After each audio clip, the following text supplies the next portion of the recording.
Some might say it's the best episode so far. I'm one of them. This is my first ever review of one of the episodes, so I hope you like it. Yeah, Hardhome. Well, basically, what didn't this episode have? It had everything that you could possibly want. Now, I'm not going to get right into the best part of it yet, so I'm going to just start from the beginning, work our way to the end, and we'll see how we get there. We first start off with two of my favourite characters. Tyrion, the legend, the gnome. Dinkley, you are one of the best. Anyway, finally gets to meet the Queen of Dragons herself, Daenerys. And let me just say, it doesn't disappoint. These two have chemistry like you would not believe. I mean, you're wondering, is Daenerys going to kill him? Is Tyrion going to say something, that's going to get himself killed? Well, that doesn't happen, surprisingly enough. They really bond together. I mean, poor Jorah, obviously, yeah, he gets a bit of a shaft. I mean, exiled and then exiled again. I mean, his beau just doesn't want to have anything to do with him. I mean, hey, baby, you're too old for me. I mean, you better, move aside. Anyway, well, Jorah gets screwed over, so he goes back to the fighting pits. And Tyrion pretty much becomes the hand of the Queen. I mean, we were all hoping for this. I mean, I was. But, yeah, anyway, so we got these two. I mean, then there's a exchange of, real good conversation between these two as you're listening to Tyrion. I mean, he's honest with her. I mean, he tells us straight up, I've heard you've done terrible things. But, sometimes a leader has to do that. So he's cool with it. And, if it was in any other episode, this would have been like the highlight of the episode. But, what happens later leaves it for dead. So anyway, from there we go to Arya, and she's getting with the faceless men. She's like learning the trade a bit, learning how to be a good liar, fit in with society, not be noticed. And she gets sent off on her first mission, and she does well. It wasn't my favourite part of the episode, but it's bringing up Arya as a character that we know in the future is going to be very relevant. How so? I don't know.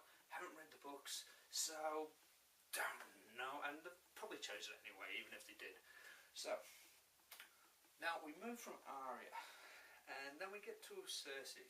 Cersei's in a hole. She's, not in good shape. She's dirty, living in a bloody a dungeon. The girl who's actually looking after her is a real bitch. I mean, she's actually, all you can think of is, wow, how did they actually meet up with two people who were like the most wickedest people in the world and just ram them down into the same room? That's pretty much what you got here. I mean, I don't have much love for Cersei. In fact, I don't have any. But these religious, wow, they're just really nasty. I mean, they're nasty. Well, and then her friend comes in. Well, we sort of get a little hint about the mountain. Is he going to come into it a bit later on or not? We're not too sure, but we'll see what happens. Okay, so we first start off with Tyrion and Daenerys. We first start off with Tyrion and Daenerys. And now, wow.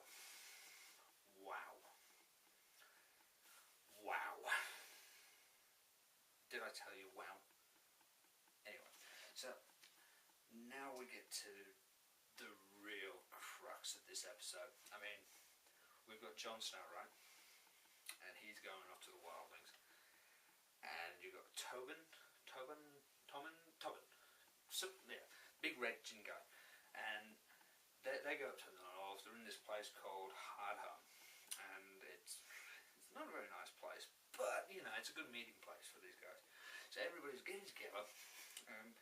The first thing that old Jin does when he gets there, I mean, he's met by the Skull Lord or whatever his name is, and the Skull Lord starts, you suck cock of the Black Crow King, or Snow.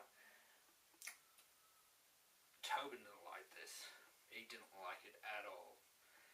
he then proceeds to kick the living crap out of the Skull guy, and I don't think we're going to be seeing him again after this. That's very Game of Thronesy, killing off another character. Well, let's get to the killing. So anyway, they're evacuating all these people out of the north and onto the boats, and then all of a sudden, the dogs. Actually, well, scrap that. Rewind just a little bit because we've got to give a bit of backstory. So anyway, Jon Snow goes into a meeting with the Northmen, and they're all like, you've got to join us because if you don't join us, your kids aren't going to have a future. I don't care if you're friends with me or not. You've got to join. Yeah. Anyway, but Jon does it a lot better, and leader. Yeah. Anyway, the after the meeting, most of the Northmen decides, nah, screw this. We're not having anything to do with the crows. We've been killing them forever, and we're going to continue killing them. Fair enough. So they bugger off. And some of the actual Northmen decide, well, yeah, Snow's giving a pretty good deal. We get to live on the southern side of the wall, we're safe from the White Walkers. Yeah, may as well. So a lot of them get on the boat. Well, that's when the shit goes down. Did I mention the dogs? Woof woof. Yeah, the dogs. That's when it starts. And then there's thunder in the background. Ooh. You're looking at all the mountains and all this dust avalanches start coming down. And you're thinking to yourself, ooh, this can't be good. And then the screams start of all the people outside of Hardhome.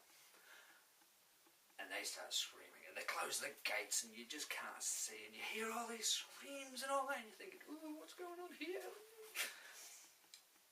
And then, silence. But it's not really silence, it's an eerie silence. It's like it was more silent than before, but it's really eerie. And then all hell breaks loose. Oh, actually, ungodly, unholy hell breaks loose. Oh, rewind. Unholy, undead hell breaks loose. You know how people will be saying, where are the White Walkers? When are we going to see the White Walkers? How come we haven't seen the White Walkers? What are the White Walkers going to do? What can the White Walkers do? Shut up. Watch the episode. Holy crap. Do we get to see White Walkers? Yes. Do we get to see the army of undead kill a lot of people? Yes. Oh yeah. Do we get to see Jon Snow fight White Walkers? Yes. And not to give too much away, Jon Snow kicks ass, gets his ass kicked, picks himself back up, kills a shitload of undead, and then runs for his life. Why? Because there is thousands of these undead, and they're coming for him. And they manage to get on the boat, they're out of there. But as Jon Snow's looking back on the boat, the White Walker King himself comes up. He's like, not really. He's really sinister. Yeah, he's evil, man. This guy. I mean, he just raises his hands like, and everyone who was dead just gets up and silence. And Jon's on this boat, just looking back, just like going, holy crap. And this White Walker King's just looking at him like going, hey, you like my style? Hey, baby? Hey? Hey? Yeah, anyway. Great episode. If you haven't seen it, watch it as soon as possible. You'll love it. Fantastic. Great. Star factor. I'm going to give this a 9.9 out of 10. It would have got the 10, but I can't even think why it hasn't got the 10. It was that good. Anyway, hope you like the review. If you like it, come back. I'll be doing another Game of Thrones next week. I know this is my first one. Also, we've got two other movie review stations which we're going to start. One's going to be bad movie reviews. The bad movies are so bad that they're great that you just got to watch them at least once. And obviously there'll be the proper movie review. So if you like us, subscribe, and I'll see you next time. Bonjour. Arigato. I think Thank you. Anyway, bye.